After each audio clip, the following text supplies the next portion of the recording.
Sons.com. Dear Dina, I'm a young woman in my 20s. I've been blessed with a loving family, lots of opportunities, and people who care about me. My problem is I don't feel worthy of any of it. A lot of the time when I'm around people, I feel like I'm on the outside looking in, like an intruder. When I join groups and listen, I feel like I'm eavesdropping. When I try to pitch in, I feel like I'm annoying everyone. I try to be like people who other people like, but I feel I fall short of the mark. I wish I could change and be less irritating and more interesting, but I don't know how to change my personality or even if I could. I'm just tired of not feeling worthy. I know this feeling isn't rational, but it's here to stay, apparently. What should I do? Signed, unworthy. Breaking for you, and I get that.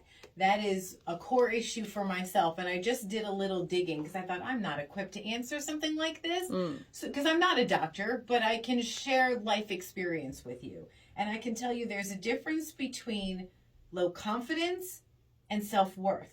They sound like they're the same, and a lot of people will be like, oh, just focus on the positive. That's not the same thing. Self-worth issues actually stem from experiences that have happened to you, that you've been involved in, that were out of your control, like a parent dying, like a divorce, anything that happened, childhood abuse, other childhood trauma is what affects our self-worth.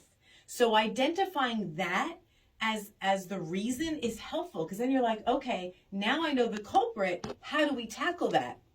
And there are some things that you can do. One of the things that you can do is give yourself a little bit of grace, right? Stream of consciousness journaling is really helpful. As you're going through things, journal what's going on. The other thing that's really important that I've found is setting strong, firm, loving boundaries to protect yourself, to protect your heart.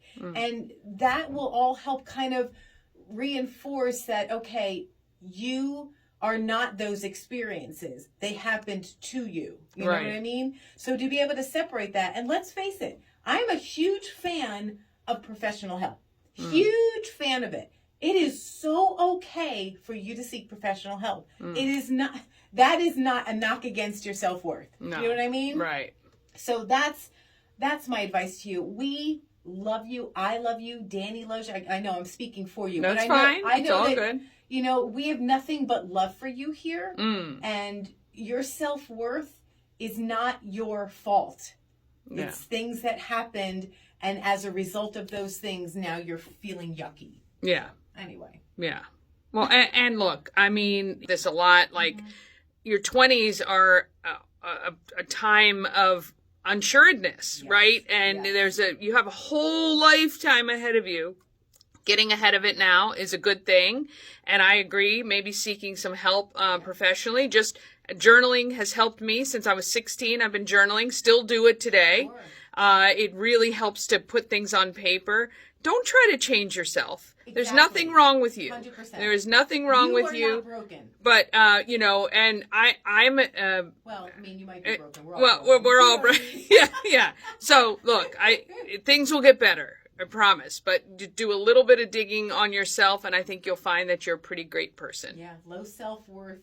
Yes, your advice for deep digging. Yeah, absolutely. Dear Dina, we are here for one another. If you have a question, we'll bounce around some ideas that you could take or leave. Click on Dear Dina at key103radio.com.